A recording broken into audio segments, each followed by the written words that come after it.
but it's made of metal. It is a nice smooth airplane, but Tecnam is pretty good at that stuff. But yes, you're right, Dave. This is an all-metal airplane. All their airplanes are metal, except for their brand newest one that's not even out on the market yet. Now, give me a little bit of the history behind the Tecnam and this airplane. Well, this airplane goes back a long ways. It goes back as long as I do. Not this airplane, but the company. Tecnam, known by a different name at that time, was originated in 1948 in Italy, and is a name associated with the Partnavia twin airplane. So they've got a long and rich history of building airplanes, and now they are deep into the LSA market. They have been for many years in Europe, and now they are in the United States as well. Now, what's this particular unit here called? This particular one here is the Eaglet. And the Eaglet was introduced for the first time at Sebring 2008, and it is kind of a conglomeration of two of their models. They also have one like this. If you do this in your mind and you get rid of that strut, you'll kind of have their Bravo airplane. And they also have one with a strut that's a little simpler and not quite as smooth as this, called the Super Echo Super, excuse me.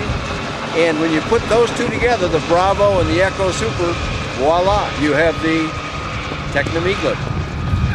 What type of control system is in this one? This is a stick-controlled airplane, full dual control, joystick, not a control wheel. Very conventional controlling airplanes. One of its nice attributes.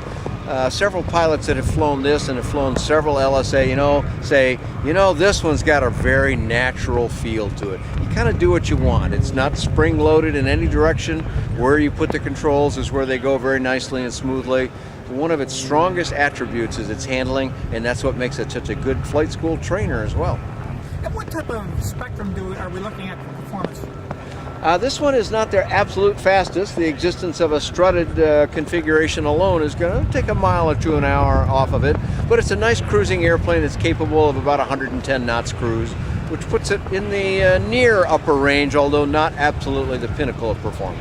What is the Eagle powered by, Dan? The Eagle has the Rotax 912 that powers almost all of our airplanes out here, except for the few that might use the Jabiru or the Continental.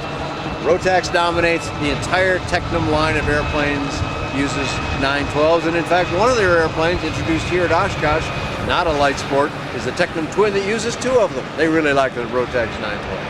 Now, for stall speed and that type of thing, is the airplane equipped with flaps?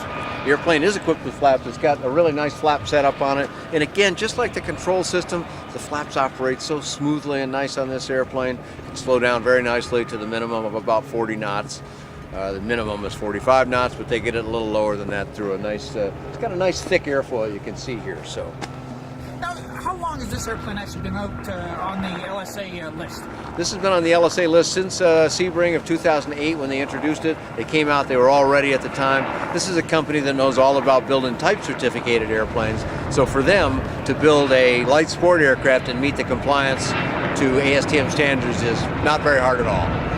Flight report on this aircraft, Dan? Well, as a matter of fact, Dave, I do not on the Eaglet, but I do on the Bravo and on the Sierra, which is their low-wing model. This is one company that makes both high-wing and low-wing airplanes. Not so common, but the Eaglet will hope to fly sooner, but there are a number of places you can read about it, and you can read about all their other airplanes on my website, which is bydanjohnson.com or bydanjohnson.com.